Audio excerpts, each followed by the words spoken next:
오늘은 1부부터 4부까지 부교역자분들이 설교하시도록 되어 있는데요.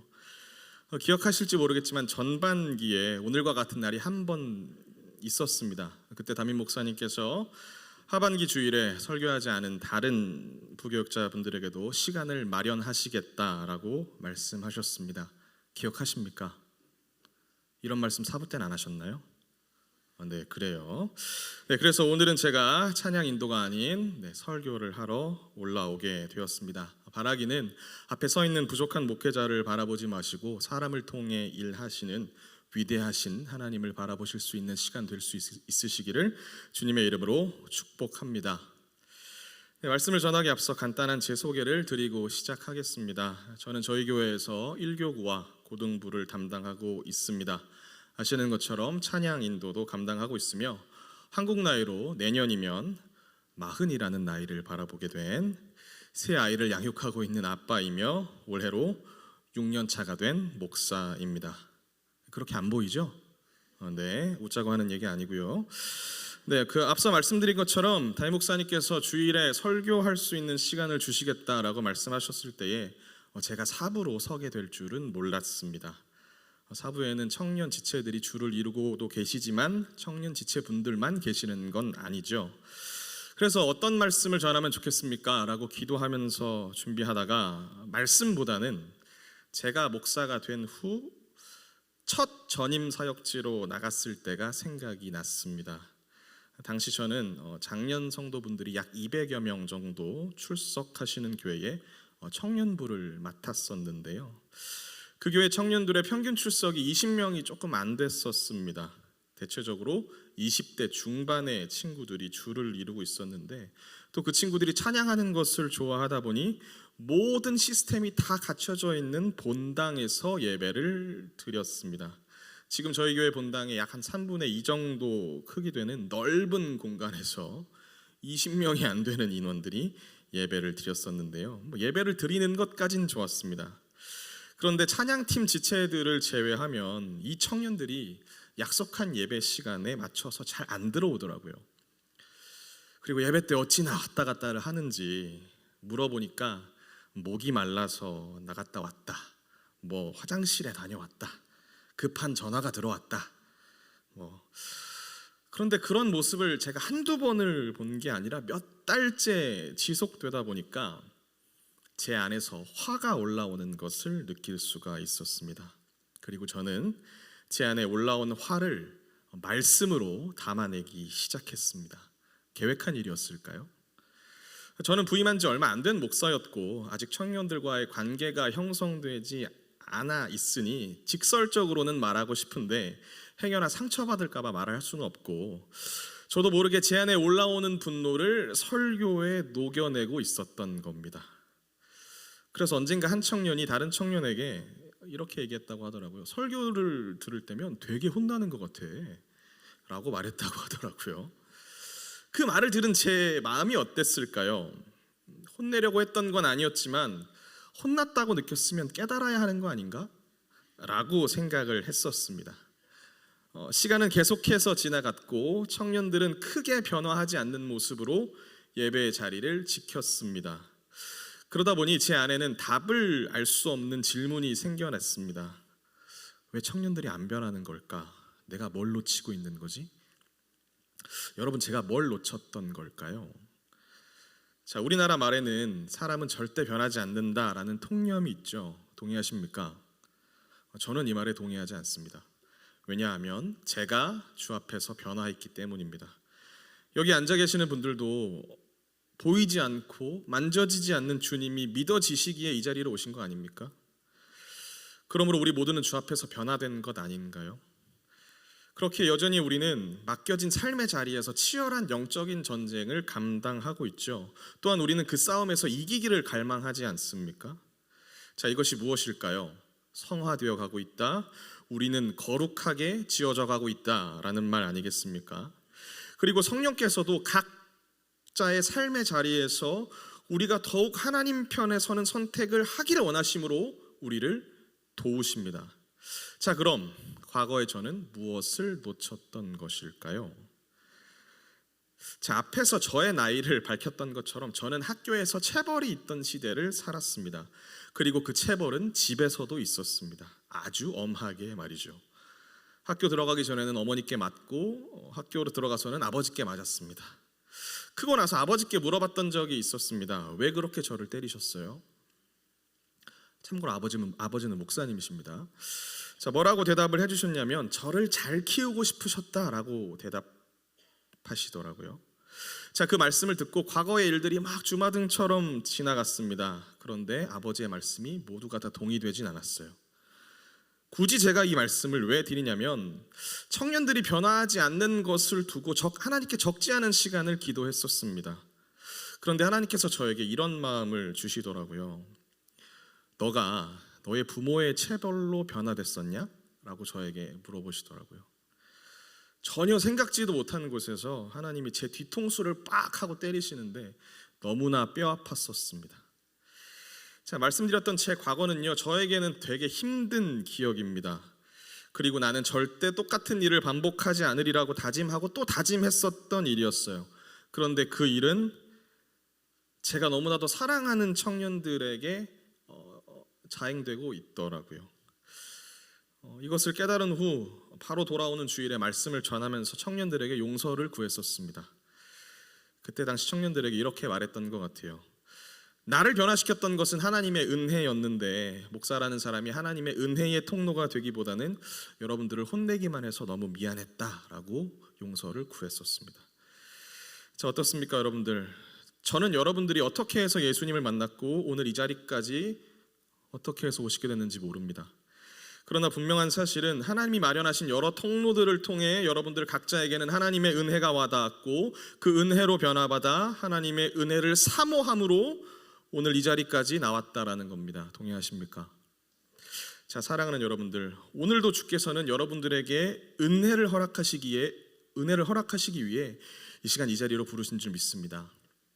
찬양 속에서, 말씀 속에서, 기도 속에서, 목장별 모임과 나눔 속에서 주가 친히 예비하신 은혜를 발견하고 누리시며 그 은혜를 가지고 이 예배당 안에서만 끝나는 것이 아니라 세상 속 나를 두신 삶의 자리로 돌아갈 수 있는 복된 주일 될 수 있으시기를 주님의 이름으로 축복합니다. 자, 오늘 함께 읽으신 본문은요, 너무나도 유명한 말씀이죠. 하나님께 불순종하여 나라가 망함으로 바벨론으로 끌려갈 수밖에 없었던 비참한 이스라엘의 역사를 보여주고 있습니다. 하지만 오늘 본문을 기준으로 아직 나라가 망한 건 아니었습니다.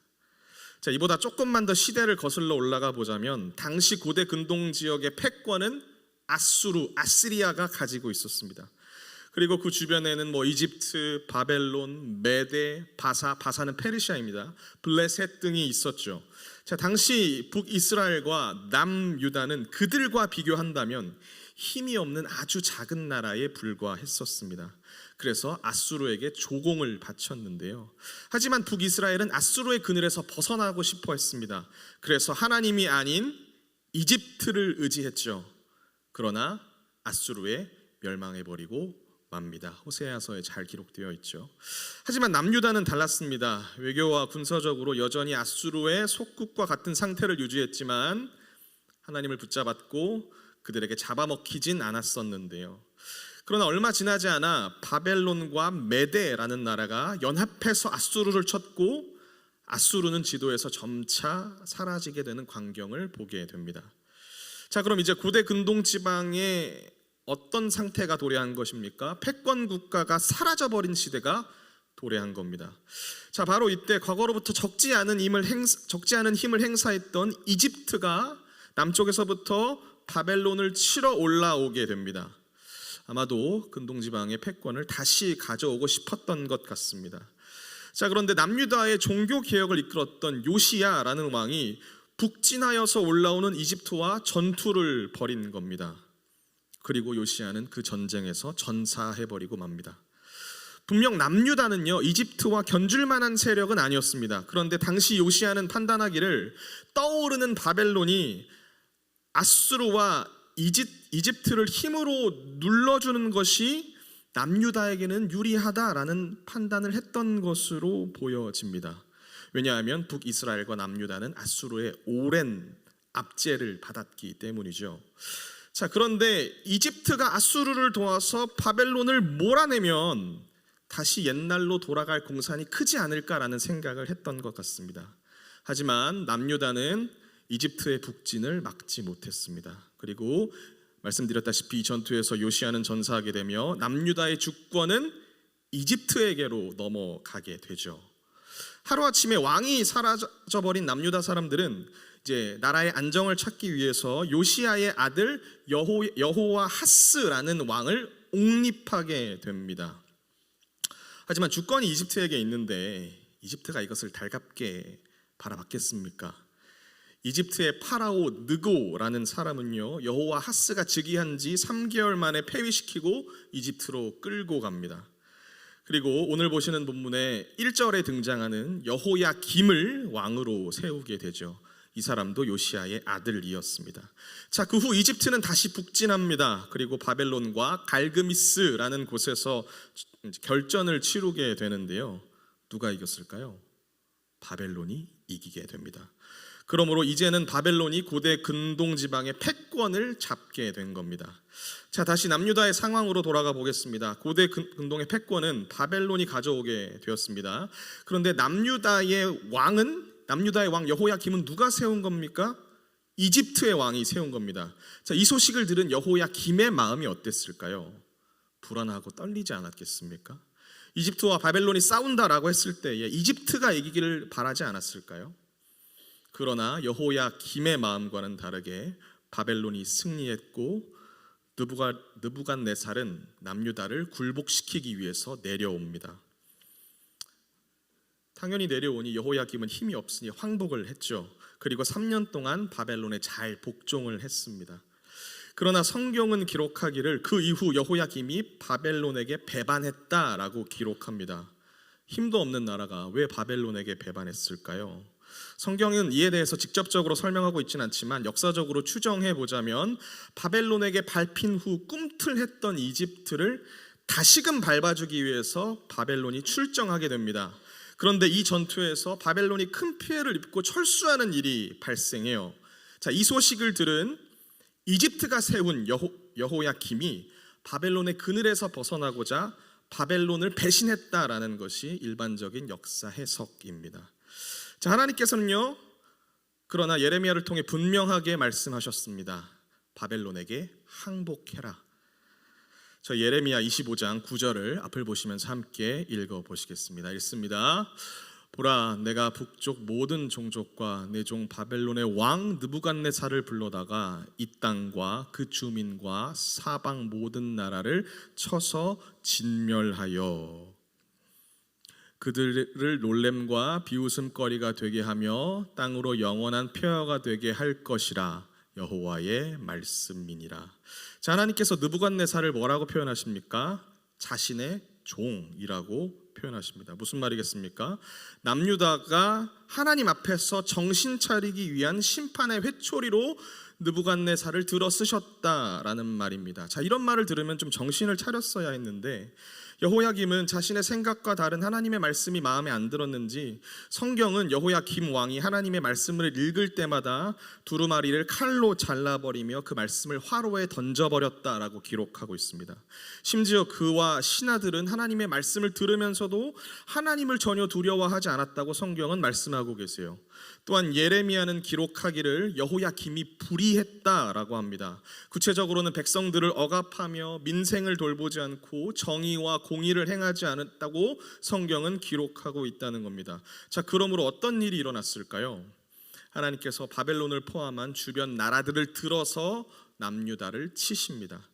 그리고 바벨론에 반역한 대가로 당시 느부갓네살 왕세자는 남유다를 침공했으며 다시는 남유다가 반역하지 못하도록 다니엘을 비롯한 다니엘의 친구들인 왕족과 귀족 청년들을 바벨론의 포로로 데리고 가는데 이것이 오늘 함께 읽은 본문 속 바벨론으로 1차로 끌려가는 사건이다라는 겁니다. 자, 그럼 이후에 여호야김은 어떻게 됐을까요? 구체적으로 성경에 그가 바벨론으로 끌려갔다라는 말은 없습니다. 하지만 성경이 그의 최후를 예언한 말씀이 있는데 우리 예레미야 22장 18절과 19절을 앞을 보시며 함께 읽어보시겠습니다. 읽습니다. 그러므로 여호와께서 유다의 왕 요시야의 아들 여호야김에 대하여 이와 같이 말씀하시니라. 우리가 그를 위하여 슬프다 내 형제여, 슬프다 내 자매여 하며 통곡하지 아니할 것이며, 그를 위하여 슬프다 주여, 슬프다 그 영광이여 하며 통곡하지도 아니할 것이라. 그가 끌려 예루살렘 문 밖에 던져지고 나귀같이 매장함을 당하리라. 자, 또한 열왕기는 기록하기를 그가 그의 조상들과 함께 잠들었다라고 기록하고 있으며, 오늘 본문은 하나님께서 여호야김을 느부갓네살 손에 넘기셨다라고 기록하고 있죠. 자, 지금까지의 내용을 다시 정리해 보면 여호야김은 참으로 혼란스러운 정국 속의 왕이 됐다라는 겁니다. 그런데 아마도 그는 왕이 되고 싶지 않았을 수도 있을 것 같습니다. 하지만 이집트의 파라오로 인하여서 왕으로 세워지게 됐죠. 자, 그렇다면 하나님 앞에서 자신의 처지와 상황을 명확히 분별하고 인지하여 하나님의 말씀에 순종하고 하나님 앞에 엎드려서 하나님의 지혜를 구했어야 했는데 그는 그렇게 하지 않았다라는 것입니다. 자, 그럼 그는 무엇을 생각했을까요? 혼란스러운 국제 정세 속에서 내가 살아남을 방법은 무엇인가? 라고 끊임없이 고민했다라는 겁니다. 자, 하지만 하나님 앞에서 그의 악행은 멈추지 않았습니다. 말씀드린 대로 왕의 자리에서 선정을 베풀기보다는 불의하게 행동했으며 사치스럽게 시간을 보냈고 공의와 정의를 시행하지 않았다고 성경은 그를 고발합니다. 그 결과 그는 우리가 함께 읽은 것과 같이 최후를 맞이할 수밖에 없었다라는 것이죠. 자, 하지만 이 세상은요, 하나님의 말씀대로 살지 않는 사람만 있는 건 아닙니다. 자, 그럼 누가 있습니까? 하나님의 편에 선 사람도 있다라는 것이죠. 오늘 함께 읽은 성경은 그 사람을 다니엘이라고 말하고 있다는 것입니다. 자, 그럼 다니엘은 어떤 사람입니까? 여러분들도 잘 아시는 대로 그는 왕도 아니며 선지자도 아니고 제사장도 아니었습니다. 그저 남유다의 귀족으로 보이는 10대 후반에서 20대 초반으로 추정되는 청년이었다는 거예요. 자, 그런데 한창 하고 싶은 것이 많은 나이에, 꿈 많은 나이에 나라가 망해버립니다. 다니엘이라고 나라가 망하길 바랐겠습니까? 다니엘이라고 바벨론의 포로로 끌려가야 한다는 말을 들었을 때에 하나님, 저 그곳에 가고 싶지 않습니다 라고 기도하지 않았겠느냐라는 것입니다. 자, 그러나 하나님의 넓은 계획과 섭리 아래에서 때론 우리 개인의 기도가 하나님께 받아들여지지 않을 때도 있죠. 요셉도 자신의 의지와는 다르게 이집트로 끌려갔지만 하나님이 나를 이곳에 먼저 보내셨다라고 고백하지 않았습니까? 자, 오늘 이 자리에 계신 분들도 다 그런 경험 한 번씩 있지 않으세요? 필립 얀시의 책 중에 하나님 당신께 실망했습니다라는 책의 제목이 있습니다. 오늘 이 자리에 계신 여러분들은 하나님께 실망한 적 없으십니까? 하나님, 이것만 제발 꼭 들어주셨으면 좋겠습니다. 하나님, 제발 그 학교에 갈 수 있게 해주세요. 혹은 제발 이 학교에만 보내지 말아주세요 라고 기도해 본 적 없으세요? 물론 하나님께서 우리의 기도에 화답하실 때도 있습니다만 그렇지 않으실 때가 대체적으로 많죠. 아마 다니엘도 우리와 똑같았을 거라고 생각합니다. 자, 그렇다면 바벨론의 느부갓네살은 왜 남유다의 엘리트를 자신의 나라로 데려갔을까요? 심지어 성경은 그들을 향해 어떻게 표현하고 있습니까? 용모가 아름다웠다라고 기록하고 있어요. 또한 그들은 지혜가 있고 지식에 통달할 정도로 영특한 애들이었다라고 말하는데요. 여러분, 성경이 누구를 향해 예쁘다, 잘생겼다 혹은 똑똑했다라고 표현하는 경우가 굉장히 드뭅니다. 요즘 시대에 어떤 인물로 상상해 보면 좋을까요? GPT한테 물어보니까 4명을 추천해 주더라고요. 외모로만 치면 차은우, 변우석, 박보검, 로운 정도고 두뇌로는 서울대 수석급 학업 능력을 가진 인물이다. 이렇게 GPT는 설명하셨습니다. 자, 여러분들 어떻습니까? 여러분들 주변에 이러한 외모와 지성과 신앙을 겸비한 형제들이 있습니까? 자, 그런데 이런 남자애들한테 뭘 먹이고 뭘 가르쳤다고 하죠? 왕의 음식을 먹이며 바벨론의 학문을 가르쳤다고 합니다. 이유가 무엇이었을까요?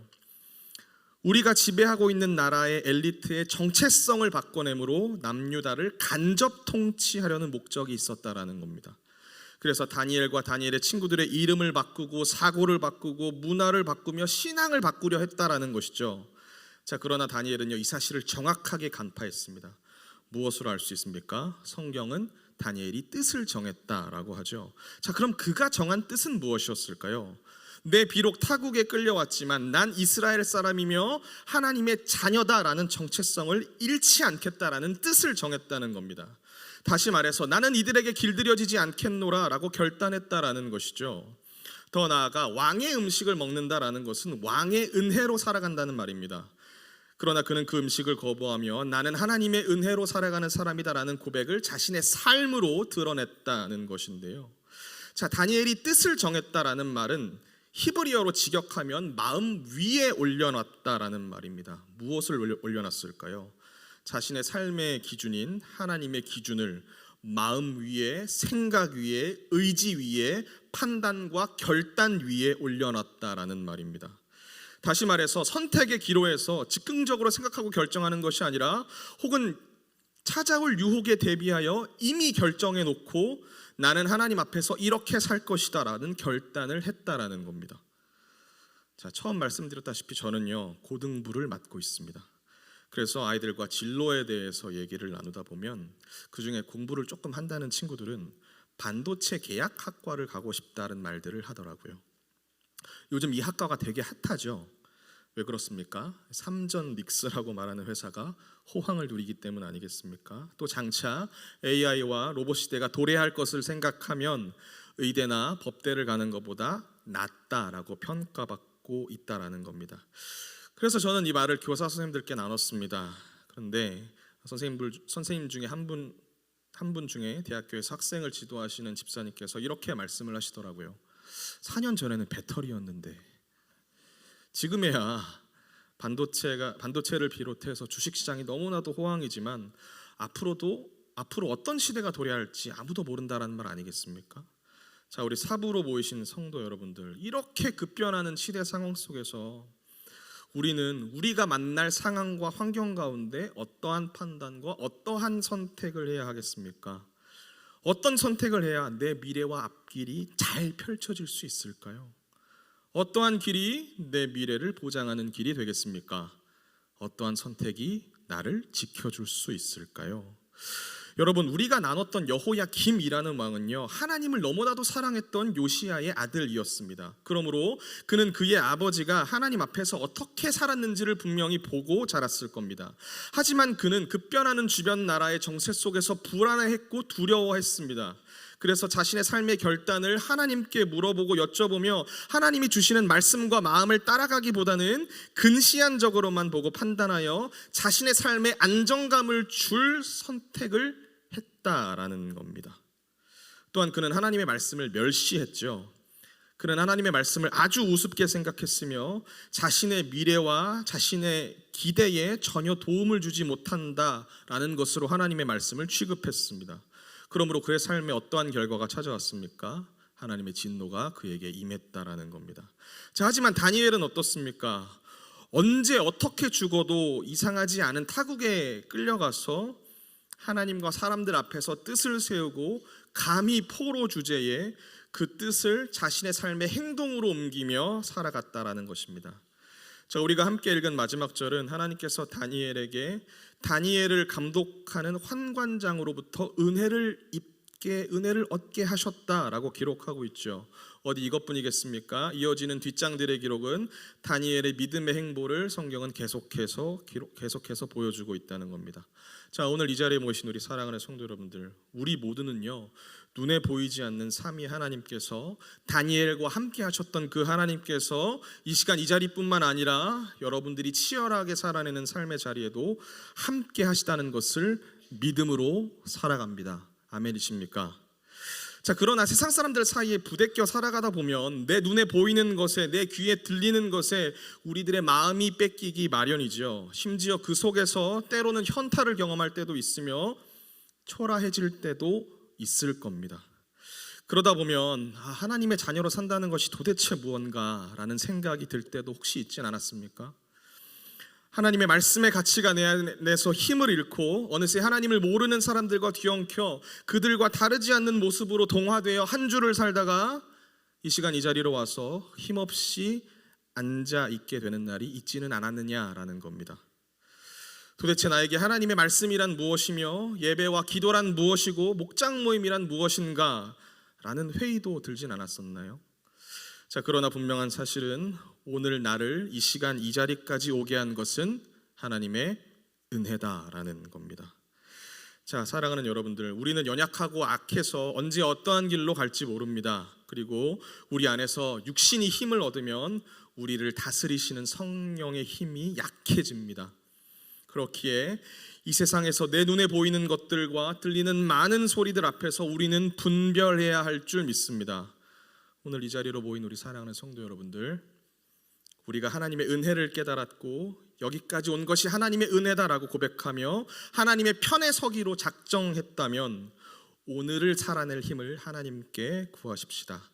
하나님께서 우리의 생각과 마음을 붙들어 주시며 우리를 가장 선한 길로 인도하신다라는 것을 경험하게 하심으로 다시금 내 입술에서 하나님의 아름다움을 노래하게 하실 줄 믿습니다. 자, 사랑하는 여러분들, 기도로 하나님의 힘을 간구하며 하나님의 힘을 기대하십시다. 하나님께서 여러분들과 함께 하십니다. 이 사실을 믿음으로 다시금 이 예배당을 벗어나 여러분들의 삶의 자리로 돌아가 맡기신 삶을 믿음으로 감당하며 살아내시길 주님의 이름으로 축복합니다. 네, 괜찮으시다면 우리 시간 다 같이 일어나셔서 오늘의 기도 읽고 함께 찬양하시겠습니다.